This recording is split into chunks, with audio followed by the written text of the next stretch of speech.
Greetings and salutations, GeoNerds. T-Rox here. This week we'll look at the history of Brisbane and how it was influenced by the rocks we live on. So come with me and we'll look together. So, let's rock.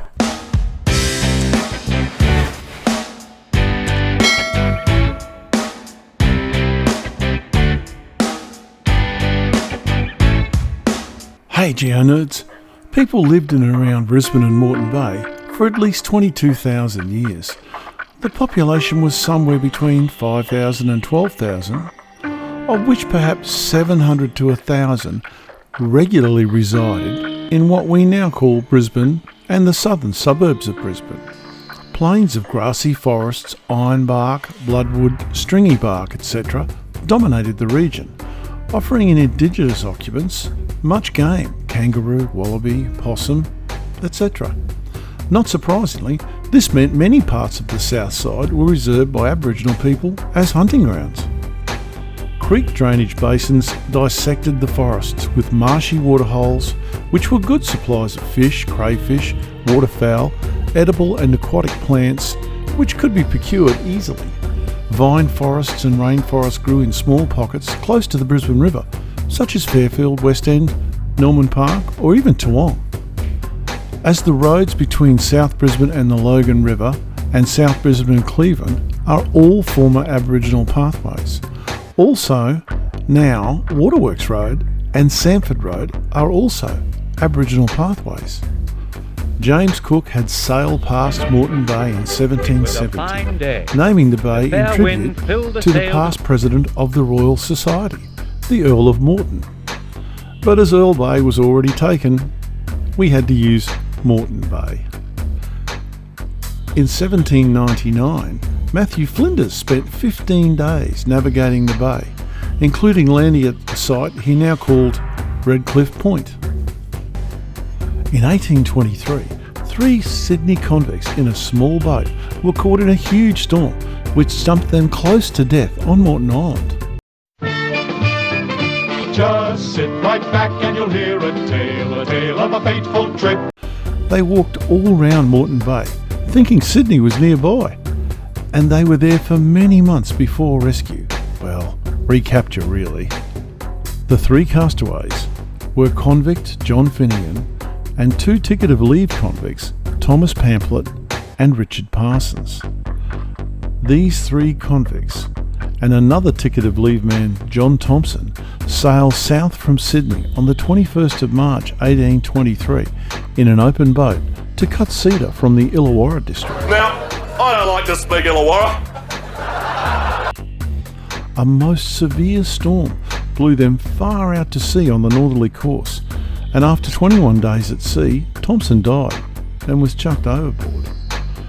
After 3.5 weeks at sea, on the 15th of April 1823, Pamphlet, Finnegan and Parsons landed on the northern end of Moreton Island, naked, starving and almost dead from thirst.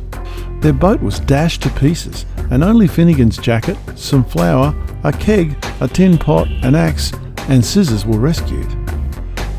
These castaways, helped and fed by Aborigines, they were so weak they struggled down Moreton Island to Stradbroke Island, crossed Moreton Bay and landed near Cleveland. There is no detail on how they got from Moreton Island to Stradbroke Island or over to Cleveland. Certainly local Aboriginal people must have helped them and been involved. In 1823, Governor Brisbane sent John Oxley, the Surveyor General of Australia, in the Mermaid to find a new outpost for convict reoffenders. Oxley knew about Moreton Bay from the exploits of Cook and Flinders. He also knew where he was going. It was no accident, as they wanted a penal colony for the worst of the worst, and it had to be remote. On the 29th of November 1823, looking through his telescope towards Bribie Island, he saw what appeared to be a white man among the Aborigines, calling out to him in English. I'm actually not sure how you see English through a telescope. Hey, but who am I to question Big John Oxley? This was Pamphlet. The next day, Finnegan was rescued, well, code for taken back into custody, at Torval Point, now Sandstone Point, with a very fine pub and live music venue, I must say. They then found out how far north of Sydney they were. Not to sound too critical, but they were nearly 1,000 kilometres out. I am very disappointed! Maybe you shouldn't give a boat to someone who can't find his elbow in a phone box next time. So John Oxley didn't discover Moreton Bay region. It was already known to thousands of people for thousands of years. Just not from, over there. On the 3rd of December 1824, Oxley named the river he had discovered the Brisbane River, after Governor Brisbane, his boss, the Governor of New South Wales. What a suckhole. Little mention was made of the contribution the three castaways had made, or the Aboriginal had made, and these had helped so much. As Parsons' whereabouts was unknown, he was still travelling north, trying to reach Sydney. Good luck with that. A bottle was left with an explanatory note when the Mermaid sailed on the 6th of December 1823 with Pamphlet and Finnegan to get back to Sydney. On his return, Parsons found the message in a bottle.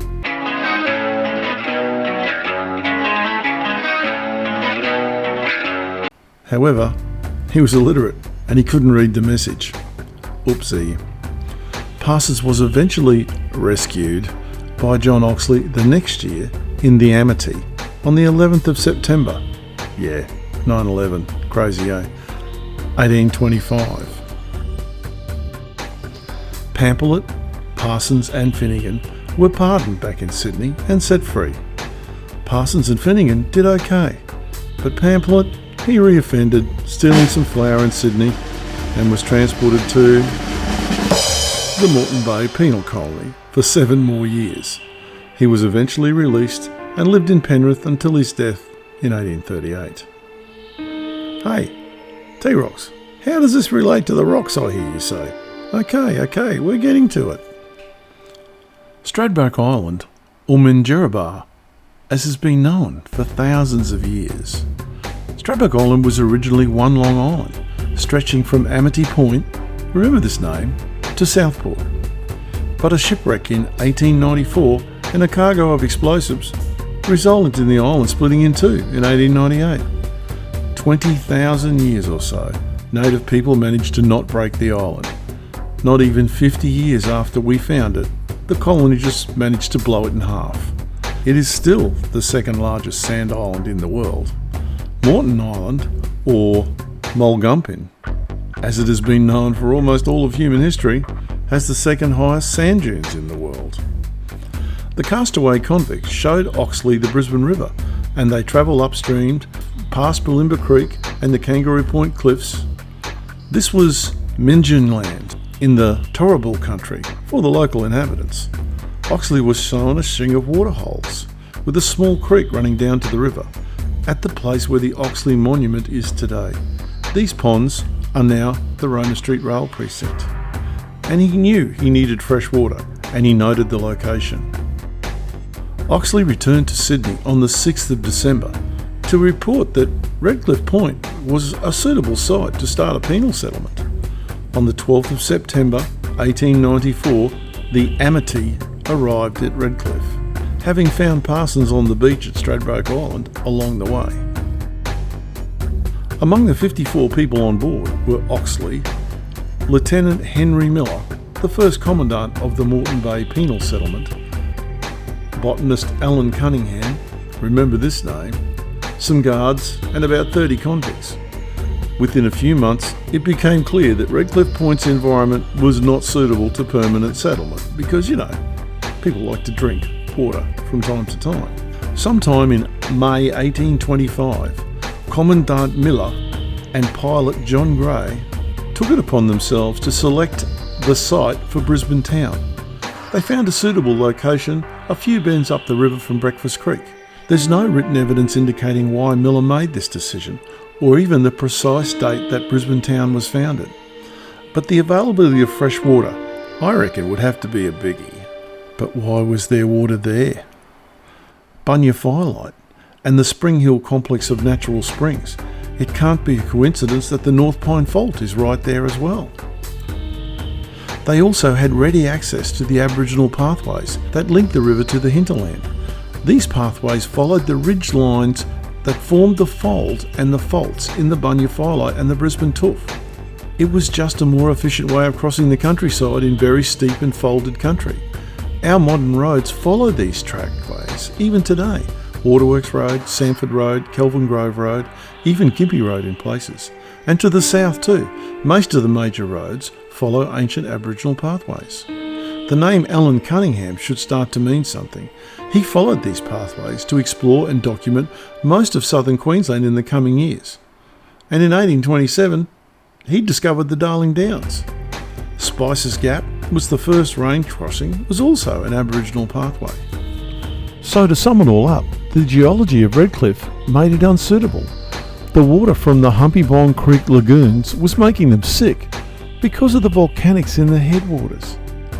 The geology of Moreton Bay, with its rhyolitic headlands, the Brisbane Tuff transforming the course of the Brisbane River, and the Bunya Phyllite and the Narranlee Fernvale shales and schists, giving good water in the area. Brisbane would have been somewhere else. Who knows where? We have quite a journey coming up, Geo Nerds. Next week, we'll look at the North Pine Fault and how it shaped the landscape and the way we've used the area. And yeah, some gold, lots of gold, right under your feet. It'll be wild.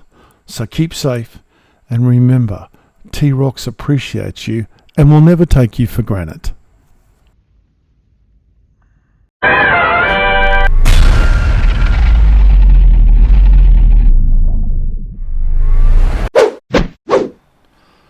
Hey, thanks for watching.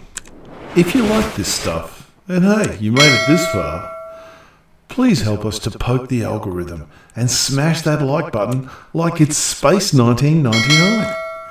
And if you want to see more, subscribe and share this with, say, 1,000 of your closest friends. And let's see just how far that little algorithm can go before its CPU explodes. Cop you later.